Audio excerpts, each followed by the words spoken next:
Let's start with be. This is the base form, the infinitive form of the verb. You use be in three main situations. Number one, after modal verbs. Modal verbs are words like can, could, should, would, must, may, might, and will.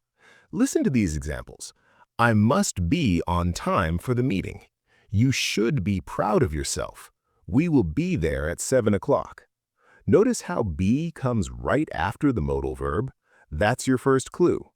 Number two, after to in the infinitive form. For example, I want to be a doctor. She needs to be more careful. They love to be outdoors. See that pattern?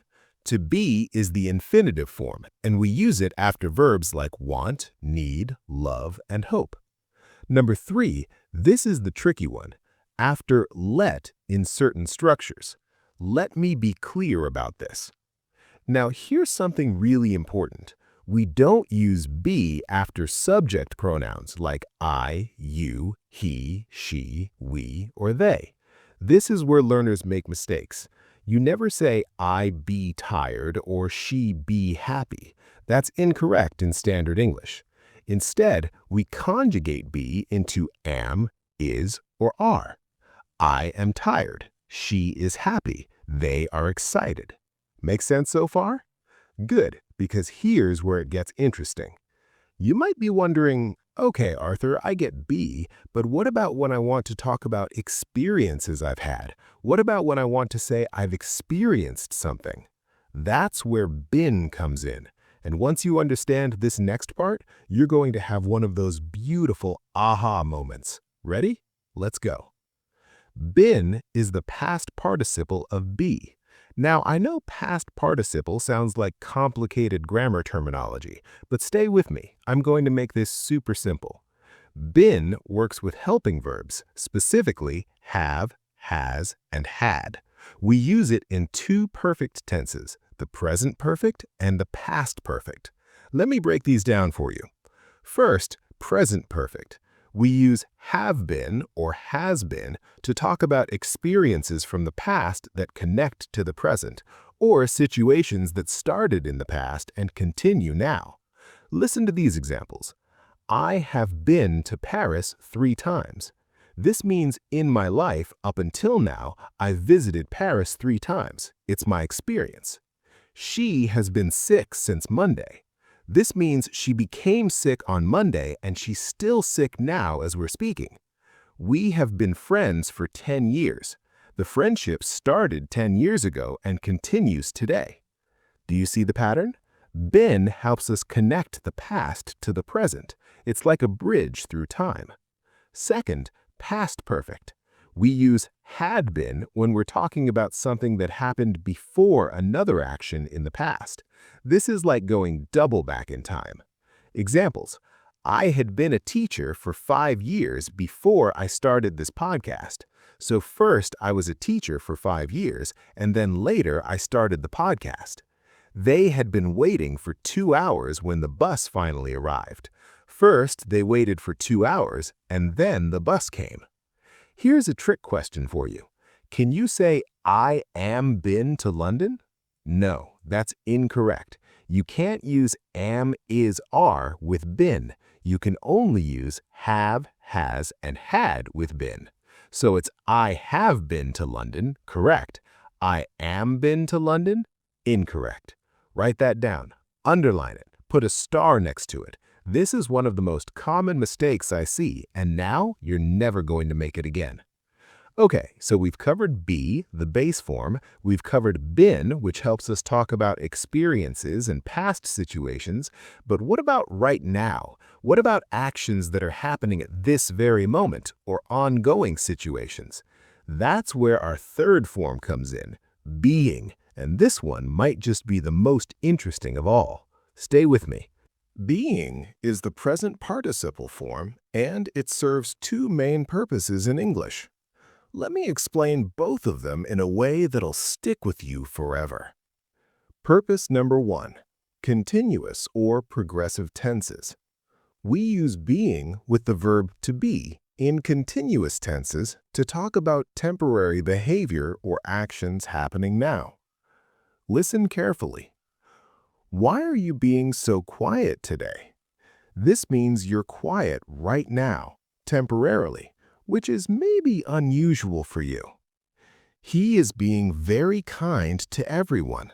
He's showing kindness at this moment. It's his current behavior. They were being difficult during the meeting.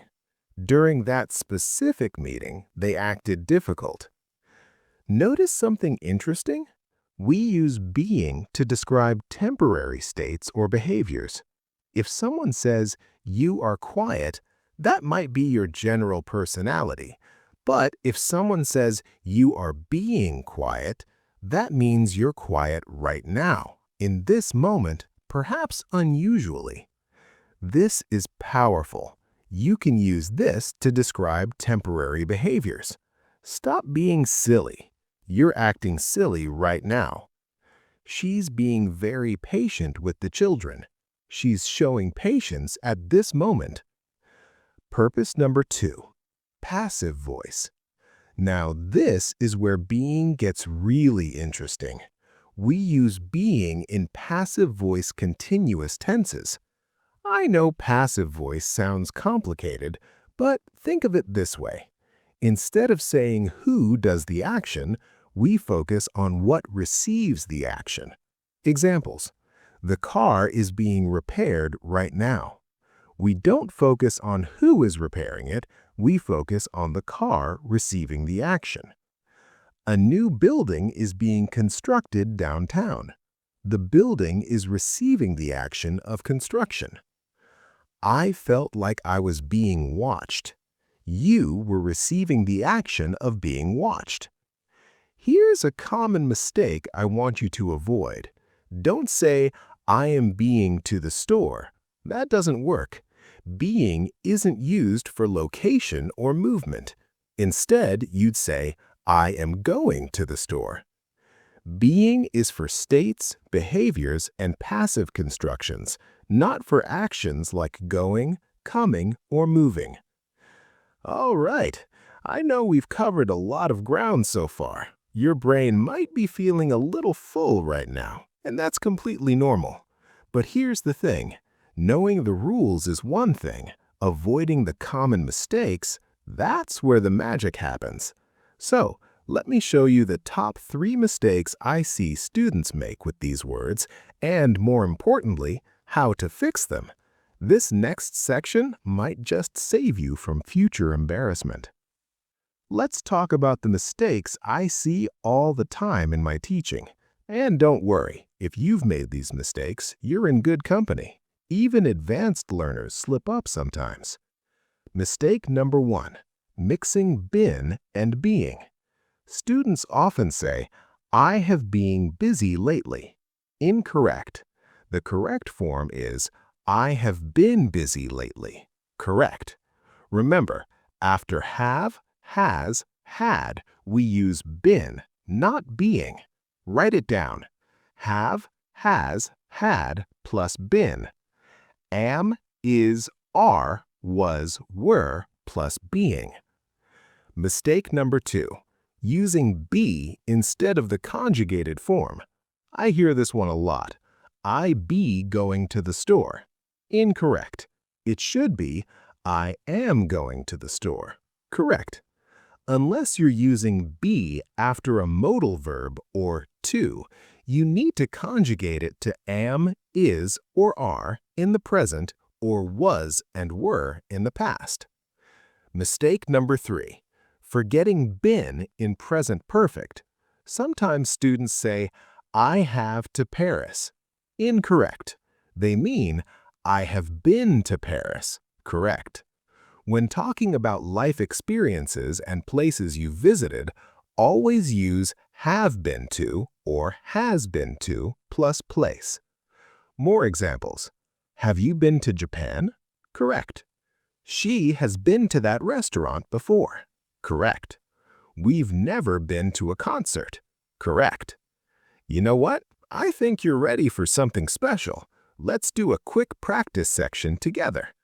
I'm going to give you some sentences, and I want you to think about which form is correct. Ready?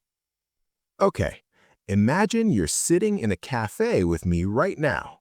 I'm going to say a sentence with a blank, and you fill in the blank in your mind. Then I'll give you the answer and explanation. No pressure. This is just for fun. Sentence 1. Tomorrow, I will blank at the office all day. Pause and think. The answer is B. Tomorrow, I will be at the office all day. Why? Because will is a modal verb, and after modal verbs, we use the base form be. Did you get it? Awesome! Sentence 2. I have blank studying English for 3 years. Pause and think. The answer is been. I have been studying English for 3 years. Why? Because we're using present perfect continuous here. Have plus been plus verb ing. This shows an action that started in the past and continues to the present. Sentence 3. Why are you blank so rude to me? Pause and think. The answer is being. Why are you being so rude to me? Why? Because we're talking about temporary behavior happening right now. Are plus being plus adjective. This describes how someone is acting at this specific moment. Sentence 4. The house is blank painted by professionals. Pause and think. The answer is being. The house is being painted by professionals. Why? This is passive voice in the present continuous. The house is receiving the action of being painted, and it's happening now. Is plus being plus past participle. How did you do? If you got 3 or 4 correct, give yourself a pat on the back. If you missed some, that's totally fine. That's why we're practicing. You know what I love about English? Every single rule we learn opens up new ways to express ourselves. And what we've learned today, understanding be, been, and being, this isn't just about grammar.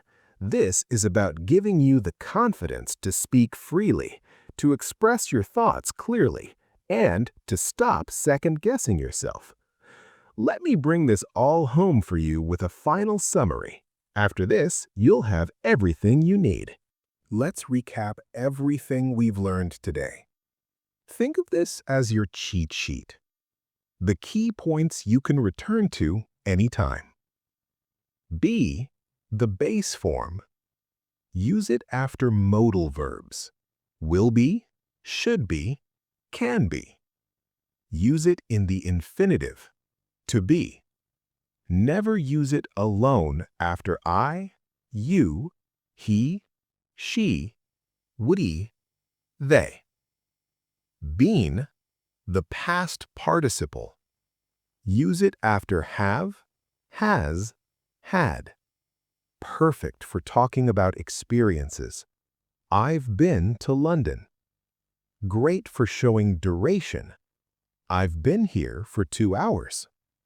Remember, have, has, had, plus been. Being, the present participle. Use it for temporary behavior. You're being silly. Use it in passive voice. The project is being completed.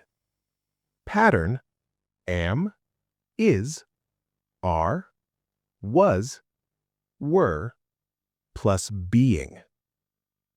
And here's my final tip for you. Don't try to memorize everything at once. Pick one form, maybe been since it's so useful, and practice it this week. Use it in sentences. Write it in your journal. Say it out loud. Then, next week, focus on another form. Slow and steady wins the race, my friends.